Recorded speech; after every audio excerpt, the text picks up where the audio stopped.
मैंने रोकर ऐसा हंगामा मचाया था कि हर कोई मेरी हालत देखकर अपने आंसू रोक नहीं सका। मुझे बचपन से ही ड्रामा करने का बहुत शौक था और आज मैंने ऐसा ड्रामा किया था कि हर कोई मेरे झूठे ड्रामे में फंस गया था। पूरा मोहल्ला हमारे घर के बाहर इकट्ठा हो गया था। सबकी हमदर्दी मेरे साथ थी। हर कोई मेरे मकान मालिक को बद्दुआएं दे रहा था और मेरा मकान मालिक हर किसी को अपनी बेगुनाही बता रहा था। लेकिन वहाँ मौजूद लोगों में से किसी को भी उसकी बात पर भरोसा नहीं था।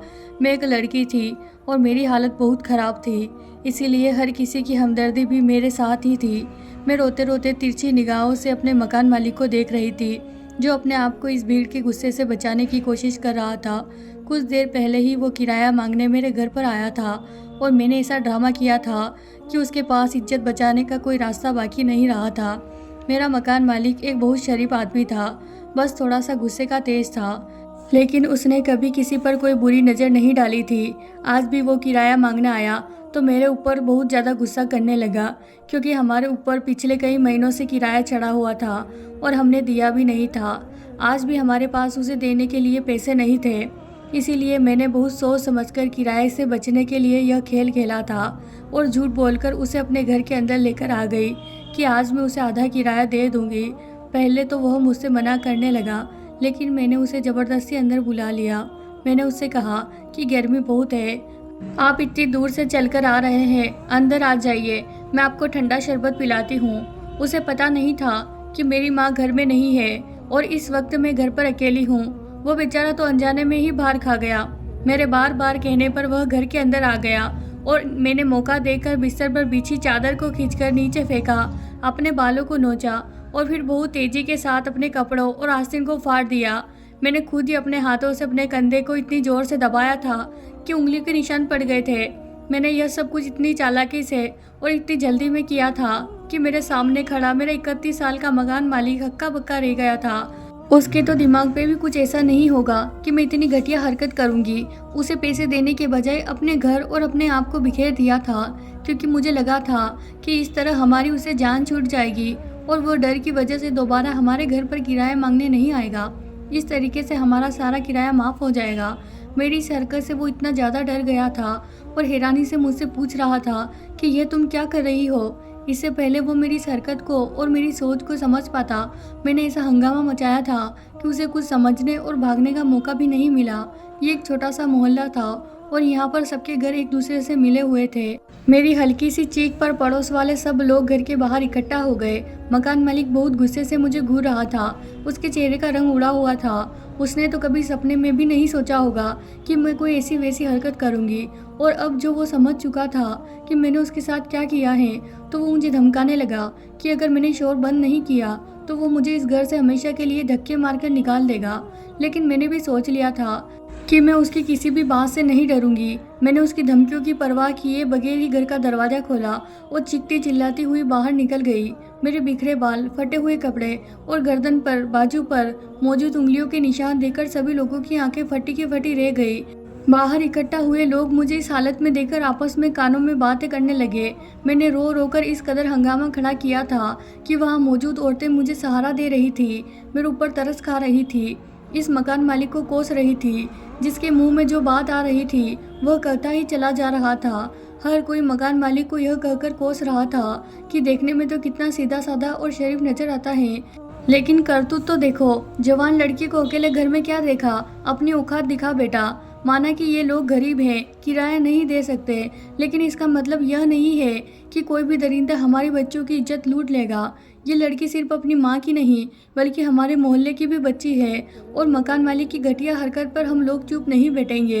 पूरा मोहल्ला ही मेरा हमदर्द बनकर खड़ा था। यह सब वही लोग थे जिन्होंने हमारी गरीबी का कभी एहसास नहीं किया था और ना ही कभी हमारे घर होने वाले हालातों का। इससे पहले हमें कोई पूछता भी नहीं था, लेकिन अब इस तमाशे से सब बराबर का हिस्सा ले रहे थे। कुछ लोग तो आग में घी डालने का काम कर रहे थे और मकान मालिक पर चढ़ चढ़कर हमला करने की कोशिश कर रहे थे। इस हंगामे के बीच मेरी माँ भी बाजार से लौटकर आ गई और वो ये सब मंजर देखकर हैरान रह गई और खूब जोर जोर से रोने लगी। अम्मा को पता नहीं था कि मैंने यह ड्रामा किया है। अम्मा भी दूसरों की तरह मकान मालिक को ही गलत समझ रही थी और मोहल्ले वालों ने जब मेरी अम्मा की ऐसी हालत देखी तो तो मकान मालिक को गुस्से से कहने लगे कि तूने इस लड़की की इज्जत पर हाथ डाला है, अब इस बेचारी को कौन अपनाएगा। ये तो सारी जिंदगी अपनी माँ पर बोझ बन जाएगी। तुझे तेरे किए की सजा मिलनी ही चाहिए। इसीलिए अब तू इस लड़की से शादी करेगा और यह घर भी उसके नाम करेगा, वरना हम तुझे इस मोहल्ले में कदम रखना भी मुश्किल कर देंगे और पुलिस में भी तेरे खिलाफ रिपोर्ट लिखवा देंगे। मकान मालिक ने सबको बहुत समझाने की कोशिश की कि उसने कुछ नहीं किया है, वह शरीफ शादीशुदा आदमी है, लेकिन उसके बाद पर किसी ने भरोसा नहीं किया और सबने मिलकर उस पर इस कदर दबाव डाला कि वह राजी हो गया। लेकिन इस सारे ड्रामे में मैंने निकाह के बारे में सोचा ही नहीं था। मैंने तो सिर्फ यही सोचा था कि मैं उसे बदनाम करवाकर इस मोहल्ले से निकलवा दूंगी और फिर वो खुद ही डर की वजह से कभी घर का रुख नहीं करेगा। लेकिन मोहल्ले वालों ने तो हमारे निकाह का शोर खड़ा कर दिया था, जो कि मुझे अच्छे तरीके से पता था कि वह मकान मालिक एक शादीशुदा आदमी है। फिर मैं कैसे उसके साथ निकाह कर सकती थी, और निकाह के बाद तो न जाने वो मेरे साथ क्या सुलूक करता। इसीलिए मैंने उस निकाह से मना करना चाहा, लेकिन वहाँ पर जितने भी औरतें खड़ी थी सब मिलकर मुझे समझाने लगी, कहने लगी कि अब तुम्हें कोई नहीं अपनाएगा, तुम्हारा आने वाला कल बर्बाद हो जाएगा। अब तुम किसी को कैसे मुंह दिखाओगे, लोग तुम्हें ताने देंगे, इसीलिए बेहतर है कि तुम इसके साथ शादी कर लो। मेरा खेल मुझ पर ही भारी पड़ गया था। मेरी अम्मा भी मुझे समझाने लगी कि जो कुछ हो चुका है उससे भूल जाओ, मकान मालिक एक अच्छा आदमी है, वक्ती तौर पर शायद शैतान के बहकाव में आ गया होगा, तुम इससे इसी वक्त शादी कर लो, तुम्हारी जिंदगी संवर जाएगी। वैसे भी हम इतने गरीब हैं और तुम्हारे सर पर बाप का साया भी नहीं है, भला तुमसे कौन शादी करेगा। और फिर सब लोगों ने मिलकर मुझे इस निकाह के लिए मजबूर कर दिया। इतने लोगों की मौजूदगी में जबरदस्ती हम दोनों का निकाह करना पड़ा और मकान मालिक को हक महर में ये घर भी मेरे नाम लिखना पड़ा। जिस घर के किराए के लिए वो इतना हंगामा खड़ा किया करता था, अपनी इस जीत के लिए मैं दिल ही दिल में बहुत खुश हो रही थी। मैं सोच रही थी कि मेरा प्लान कामयाब हो गया और अब तो यह घर भी मेरे नाम हो गया। अब हम इस घर का किराया देना नहीं पड़ेगा। लेकिन दूसरी तरफ इस निकाह ने मुझे परेशान कर रखा था। अब मैं पता नहीं कैसे इस मकान मालिक से अपनी जान छुड़ाऊंगी, मुझे कुछ समझ नहीं आ रहा था। निकाह के बाद लोगों की भीड़ धीरे धीरे कम होने लगी और कुछ ही देर में वहाँ पर सिर्फ मैं और मेरी माँ और मकान मालिक ही रह गए। मुझे लगा था कि वह मकान मालिक मुझे कोसेगा और मुझे बुरा भला कहेगा और वहाँ से चला जाएगा, लेकिन सब कुछ उल्टा हो रहा था। मकान मालिक ने मेरी माँ की तरफ देखा और कहने लगा, अब आपकी बेटी मेरी बीवी है, इसीलिए आज से यह इस घर में नहीं रहेगी, मैं इसे अपने घर लेकर जा रहा हूँ। मकान मालिक की बात सुनकर मेरे तो होश ही उड़ गए। मैंने सोचा भी नहीं था कि अब इससे आगे मेरे साथ क्या होगा।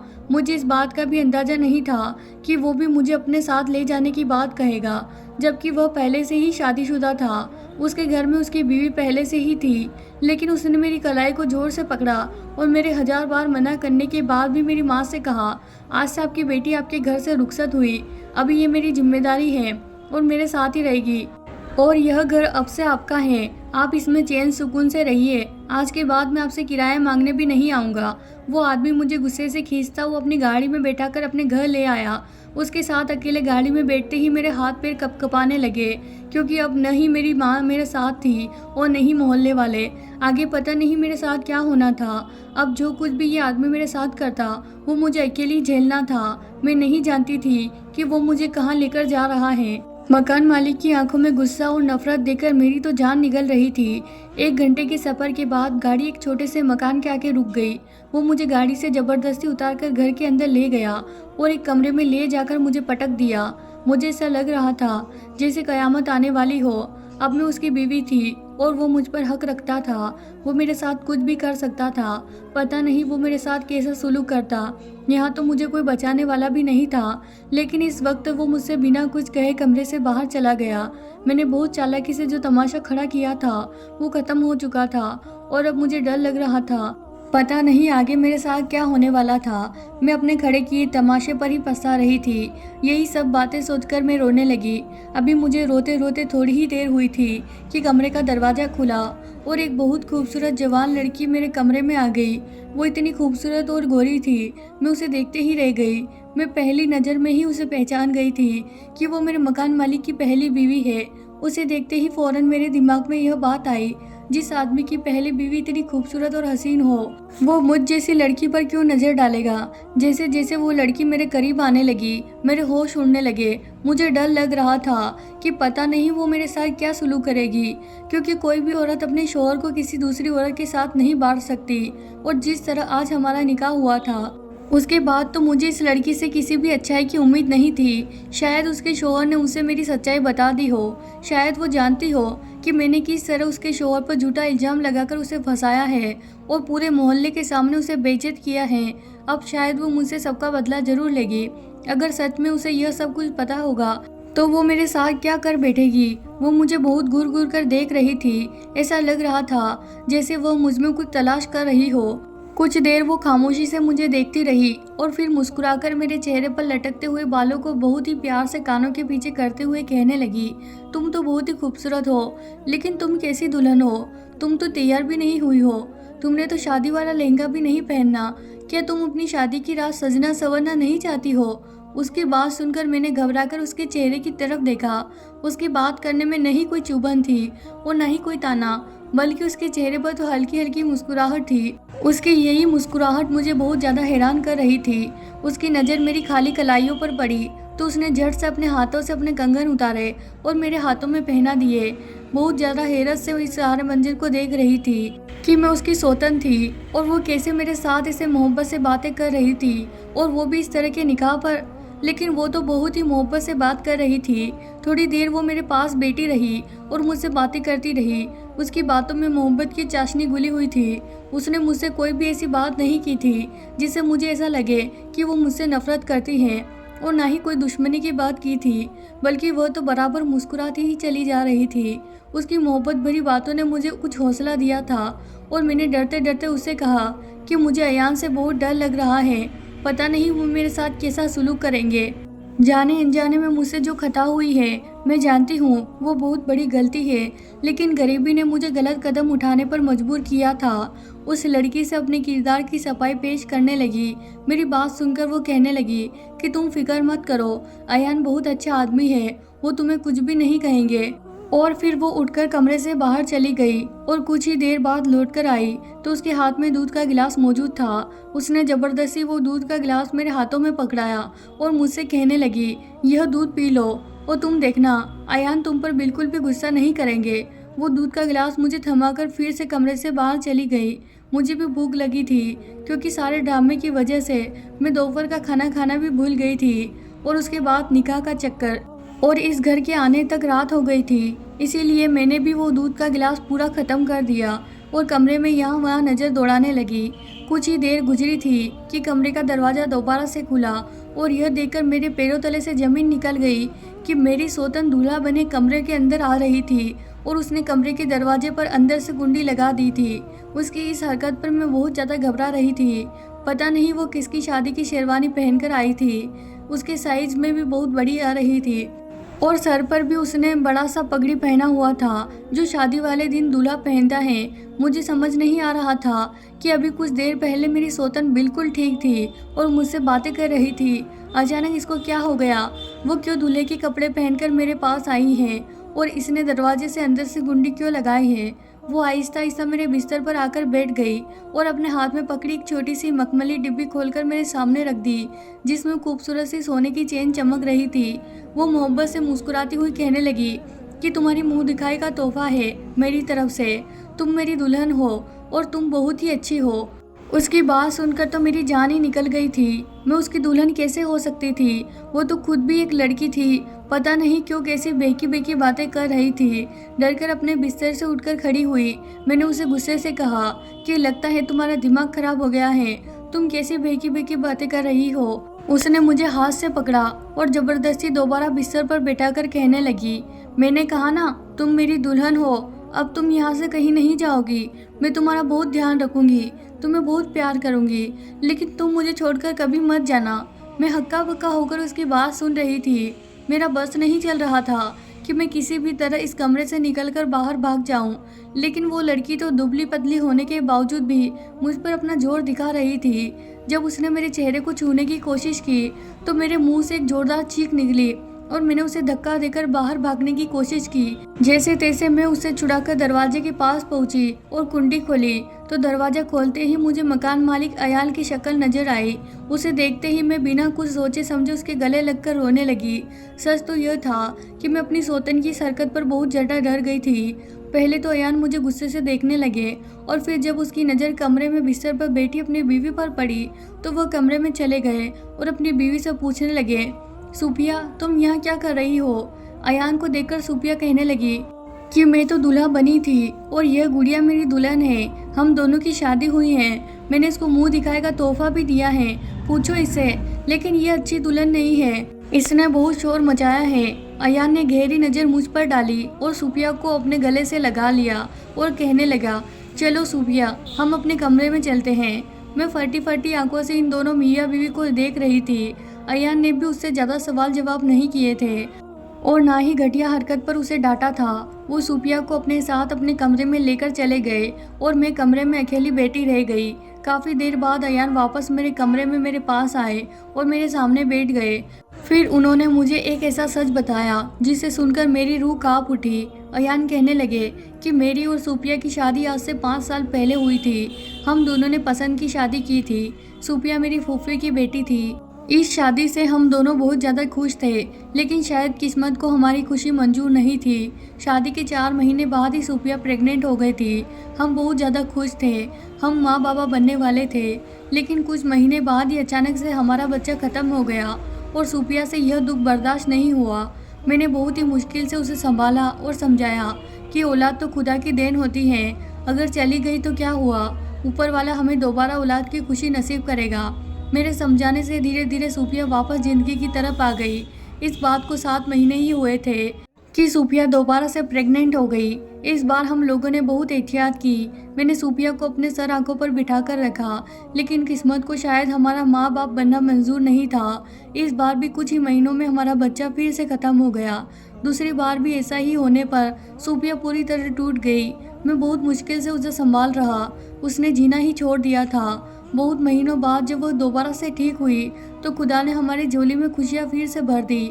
इस बार जब सूफिया प्रेग्नेंट हुई तो वह सारा दिन खोई हुई बैठी रहती, अपनी जगह से हिलती डुलती भी नहीं। उसे डर लगता था कि कहीं हमारे बच्चे को कुछ न हो। लेकिन कहते हैं ना कि नसीब के आगे किसकी चलती है, हमारे साथ भी ऐसा ही हुआ। इस बार सूफिया ने एक सेहतमंद बच्चे को जन्म दे दिया, लेकिन वो बच्चा 2 हफ्ते से ज़्यादा हमारे घर में नहीं रह सका और उसका इंतकाल हो गया।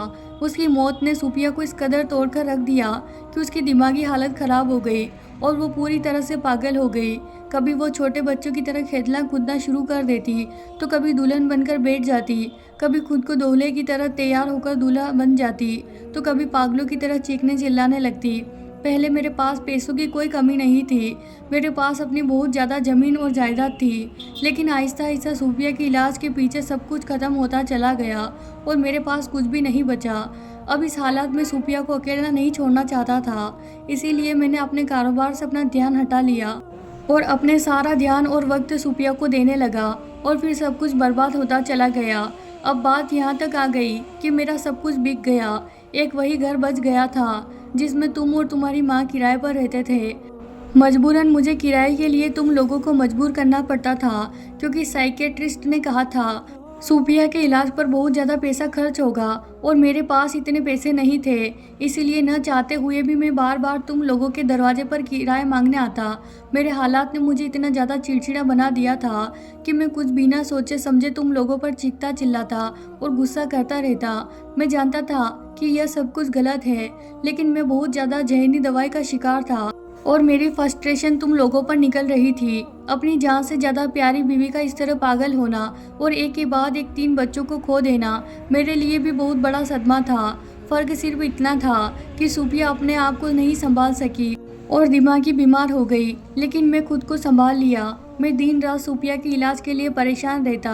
अब मेरा कारोबार भी बिल्कुल ख़त्म हो गया था, सब कुछ बिखर गया था। मुझे समझ नहीं आ रहा था कि मैं क्या करूं। आज जा रहा था डॉक्टर के पास, अपॉइंटमेंट था और मेरे पास पैसे नहीं थे, इसीलिए मैं आज तुम्हारे घर आया था। सोचा कि तुमसे किराए के पैसे लेकर सूफिया को डॉक्टर के पास लेकर जाऊंगा, लेकिन जो कुछ तुमने किया उसके बाद तो मैं खुद से नज़र मिलाने के काबिल भी नहीं रहा। मैं तुम्हें यहाँ छोड़कर अपने दोस्त के पास गया था। मैंने उससे कुछ पैसे उधार लिए ताकि कल मैं सूफिया को डॉक्टर के पास लेकर जा सकूं। मैं अपनी बीवी से बहुत मोहब्बत करता हूं और मैं इसे इस हाल में नहीं देख सकता। यह कहकर मेरे मकान मालिक ने अपनी आंखों से आंसू साफ किए और कहने लगे कि तुमने मेरे साथ अच्छा नहीं किया। मैं तो पहले से ही अपनी परेशानियों में घिरा हुआ था और तुमने मुझे और ज़्यादा परेशान कर दिया और मेरी ज़िंदगी को जहन्नुम बना दिया। मैं गुस्से में अपने मकान मालिक को शैतान कहा करती थी। मुझे अब अपने आप पर अफसोस होने लगा। मैंने बिना सोचे समझे एक शरीफ आदमी के साथ क्या कर दिया। उसके गुस्से के पीछे जो परेशानी छुपी हुई थी वो जानकर मेरे रोंगटे खड़े हो गए थे। वो बेचारा तो अपनी ही मजबूरियों से लड़ रहा था और मैं उससे गुस्से वाला और जालिम समझती रही। आज मुझे इस बात का एहसास हो रहा था कि हर आदमी अपने अंदर अपने दुख छुपाए होता है। हम इंसानों को उनके रवैये से जज करते हैं, जबकि सच तो यह है कि हमें उनके अंदर झांकना चाहिए। अयान का सच जानकर मैं उनके पैरों में बैठ गई और अपने गुनाहों की माफ़ी मांगने लगी। अयान ने एक नज़र मुझे देखा और फिर मुझे माफ़ कर दिया। उन्हें भी इस बात का एहसास था कि मैं और मेरी माँ किन हालातों से गुजर रहे हैं। मैंने अयान से वादा किया कि आज के बाद मैं सूफिया का ख्याल रखूंगी। उसे डॉक्टर के पास ले जाना होगा तो मैं खुद लेकर जाऊंगी। आज के बाद सूफिया के सारे काम मेरी जिम्मेदारी है। आप अपने काम पर और अपने कारोबार पर ध्यान दे सकते हैं। शायद इस तरह हमारी ज़िंदगी अच्छी हो जाएगी और मेरी गलती को माफ़ कर दे। मेरी बात सुनकर अयान की आंखों में चमक आ गई। उन्हें भी ज़िंदगी को आसान करने का एक रास्ता दिखाई देने लगा। अगले ही दिन से मैंने सूफिया की सारी जिम्मेदारी उठाना शुरू कर दी। कभी वो मेरे साथ दुल्हन बन जाती तो कभी दूल्हा, कभी मेरे हाथ पकड़कर बच्चों की तरह गोल गोल घूमने लगती तो कभी बिना वजह बैठे बैठे ही नाचने लगती। मैं भी पाबंदी से उसे वक्त पर दवाई देती रही और वक्त के साथ साथ वो भी पहले से बेहतर होती जा रही थी। और इस बात से अयान भी बहुत खुश थे कि ज़िंदगी धीरे धीरे सीधे रास्ते पर आ रही है। अयान मेरे साथ कोई भी जुल्म ज्यादती नहीं की थी, बल्कि अपनी खुशी से मुझे मेरा हक दे दिया था। अब सूफिया की हालत भी बहुत बेहतर हो चुकी थी। जो अयान ने अपने कारोबार पर ध्यान देना शुरू कर दिया था, इसीलिए उनका कारोबार भी अब पहले की तरह हरा भरा हो गया था। अब हमारी ज़िंदगी में खुशियाँ ही खुशियाँ थी। हम तीनों ही बहुत ज़्यादा खुश थे। मैंने थोड़े अरसे में यह बात अच्छी सीख ली कि इंसान को कभी भी उसके ज़ाहिर से नहीं बल्कि उसके अंदर से परखना चाहिए। जब तक मैं अयान के सच से बेखबर थी, मेरी नज़र में वह बहुत गुस्से वाला और बहुत बुरा आदमी था। लेकिन जब मुझे उसकी सच्चाई और उसका दुख पता चला तो मैं कांप उठी थी। वो तो अपने आप में दुखों का दरिया समाये बैठा था। मैं तो सूफिया के लिए रोज़ दुआ करती हूँ कि वह जल्दी से ठीक हो जाए और फिर से औलाद की नेमत से उसकी झोली भर जाए। एक औरत के लिए अपनी औलाद को 3 बार खो देना बहुत बड़ा सदमा होता है। और फिर सूफिया तो इस सदमे को अपनी जान पर खेल रही थी। क्या पता किसकी दुआ से उसे एक नई ज़िंदगी और खुशियाँ मिल जाए। तो दोस्तों, आपको ये कहानी पसंद आई हो तो वीडियो को लाइक और कमेंट करके ज़रूर बताएं। चैनल को सब्सक्राइब करना न भूलें। धन्यवाद दोस्तों।